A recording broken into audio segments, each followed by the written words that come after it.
Yes, guys, welcome back to flatcapeurotalk here, and we are going to be discussing the new loan deal, the new incoming left-sided center back, potentially playing through the middle center back as well to compete with Eric Dyer. Clement Longley, the French international from FC Barcelona, he is coming here on loan until 2020, June 2023, on a one-season loan with an option to buy. But everybody, while you're in here, do smash that like button because we are going to be breaking down what will Clement Longley bring to Tottenham Hotspur? What sort of player can he be? How does he compare to Ben Davies? How does he compare to Eric Dyer? And also as well, what sort of other maybe stats and whatnot that he sort of brings to the table that maybe people didn't know about before. But everybody, let's go into the background just quickly. 2021-22 season, not favored a lot by Xavi, as I think we're all well aware of, which is why he only played 826 minutes, which is really not a lot of football at all. So you really can't even use, I feel like, those stats as sort of a benchmark of anything as to what he was bringing over there. You're going to have to then go 2 seasons back,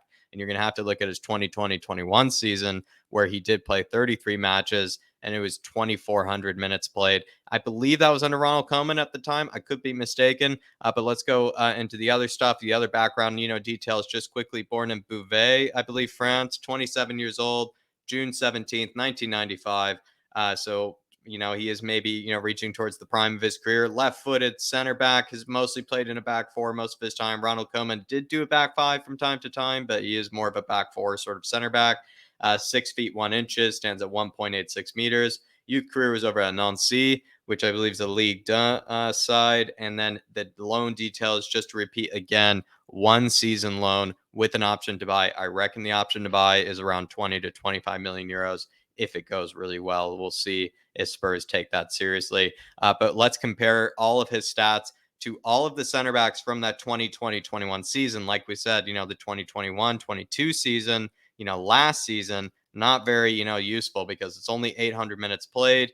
That's not really a lot of data to work with. Let's maybe use that season where he played 2,400 minutes played and use some of that data. As you may well know, if you are familiar with FBref, the closer the numbers are when it comes to percentiles to 100, the better it is. Essentially, the way I've color coded it. Also, the greener maybe something is, the better it is, just to, maybe let you know. But we are kind of looking at mostly defensive stats here because we are going to look at his possession stats and see how that compares to likes of a Ben Davies. But when just looking at defensive stats, and we're comparing just these defensive stats to all of the center backs in La Liga from that 2020-21 season, he looks okay, you could say, but I feel like you can't really dive too deep into some of these because when you're playing for a team like Barcelona, a team that dominates possession, so heavily, it really is heavily, inflated or saturated or, biased, you could say, the stats. Like, because a team like Barcelona, they probably have maybe on average some of the most possession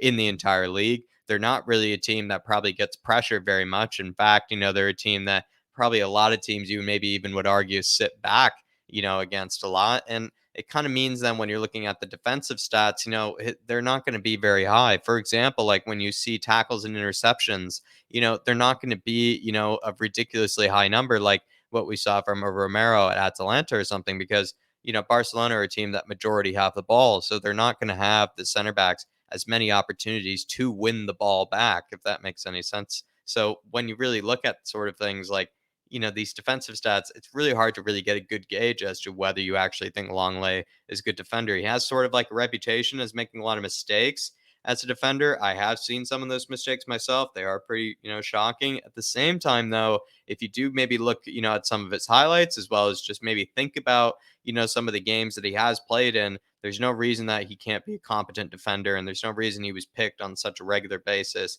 if he isn't a competent defender, because he was playing at a very high level. But maybe just some of the stats that do kind of, stick out to me, because like I said, a lot of them I don't feel like you can read too much into. Successful pressures, I think that's really interesting because he actually does look like more of an aggressive center back than your average La Liga center back. Because most of those like La Liga center backs, they're a bit more withdrawn. I feel like they're not as, kind of, aggressive as maybe others, where I actually think Longley is a bit more aggressive than your average La Liga center back. So perhaps that left-sided center back role, he could actually fit in well because you do need to be aggressive in that position. And he ranks in the top fourth percentile there, which is very, very impressive. Very, very high up there. When it comes to the fouls committed, and other, like, I think it was even penalties conceded as well. That was a bit concerning to see him commit so many fouls. Perhaps it's because he's trying to stop play, maybe he's trying to get in the way of things, but that was a bit concerning to see that, he's committing so many fouls in La Liga. And then also on top of that, the clearances weren't very high, but that is then a good example. The fact that the clearances aren't very high is a very good example of the fact that he plays for a team like Barcelona, where teams aren't very deep inside their box or their half, so he's not going to have as many opportunities to clear the ball. So like everything with stats, you always need context. You obviously use your seeing eye test with things, but you always need context when maybe like looking at stats, and especially players like Longley who play for Barcelona. But let's look at maybe how he compares to the likes of a Ben Davies, and continuing to use those 2020 stats, those 2020-21 stats where he played over 2,000 minutes. Aerial win percentage, actually, Ben Davies is a bit higher. A lot of people have criticized, Longley's aerial ability. I kind of agree. I think it is maybe a bit suspect. Tackles won, though, he is a bit higher. Percentage of dribblers tackled, he's actually higher. And also, he doesn't get dribble pass as much. So that would suggest, actually, that Ben Davies is worse in one-on-one situations, which has been sort of a trend in a lot of these scout reports, that Ben Davies has been worse than a lot of people in one-on-one situations, which I do kind of find interesting. Ben Davies is dribble pass more often when coming up against dribblers in a one-on-one. Pressures, though, he's again, maybe continuing that trend, is maybe being a bit more aggressive, compared to the average La Liga center back, having more pressures than Ben Davies. He actually has more blocks than him as well. And then tackles and interceptions, Ben Davies is slightly higher in that regard. Some, encouraging stats with the fact that, like, again, Ben Davies, I think, plays for a pretty defensive side, to a degree. Like, Spurs did not have, the domination of the ball in a lot of games, and under Antonio Conte, even against teams that we expected to dominate the ball against, they still, did, concede possession a lot. So it is kind of interesting to see, Longley perhaps, compete with Ben Davies in these sort of defensive measures, because you would think like someone like Barcelona, he wouldn't really get as many opportunities to do as many defensive actions as someone like Ben Davies, but I could be wrong. I could be wrong.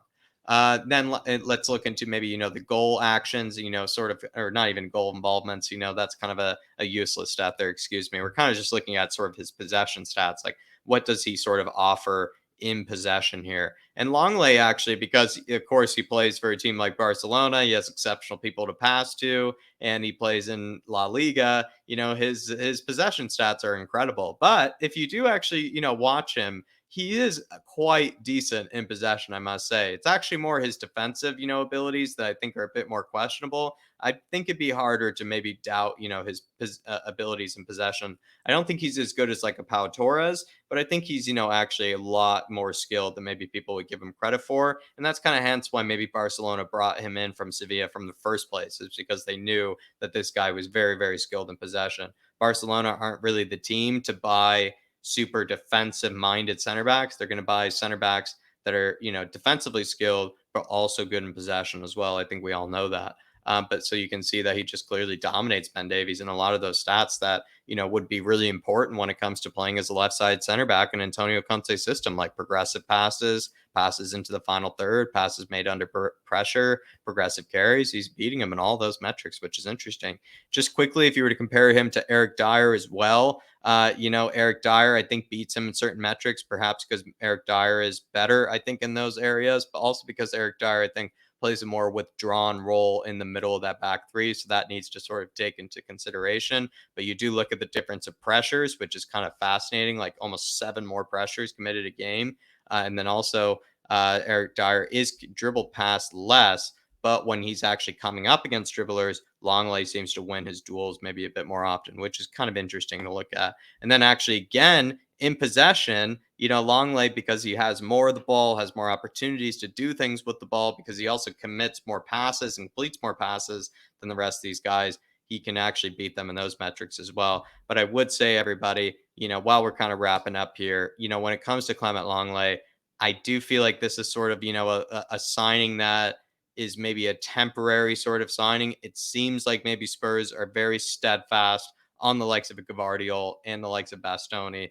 Originally, maybe, Spurs were considering, maybe bringing in a third, fourth, choice option. But if you're going to bring a third or fourth choice option in permanently, that does mean you have him permanently. And let's stress that. So if it ended up being a mistake sort of signing, you don't want to then have to, undo all that and then have to get rid of the player. Whereas with like a long lay, you can kind of, use him as a temporary stopgap and then go after your first or second choice, players in the likes of Gavardiol or a Bastoni, later. I actually anticipate as weirdly to go after Gavardiol maybe a bit harder than Bastoni maybe next summer. It's a bit underwhelming, I must be honest, that, maybe we're going after, our third, fourth choice option in the long lay, but you have to maybe take some solace in the fact that it isn't a permanent deal, of any sort. So it is only temporary. And who knows, maybe he does an exceptional job and we're all happy at the end of the day and we just kind of pat ourselves on the back. But everybody, let me know what you think of this Clement Longley signing. I am going to be optimistic about it. I am going to kind of, maybe, just give him the benefit of the doubt. I am a bit concerned with some, metrics as I did discuss, but feel free to let me know what you think about him in the comments. Feel free to drop a super thanks if you do want to support the channel and all the content we do put out for you here. But as always, everybody, come on, you Spurs, and I will be seeing you.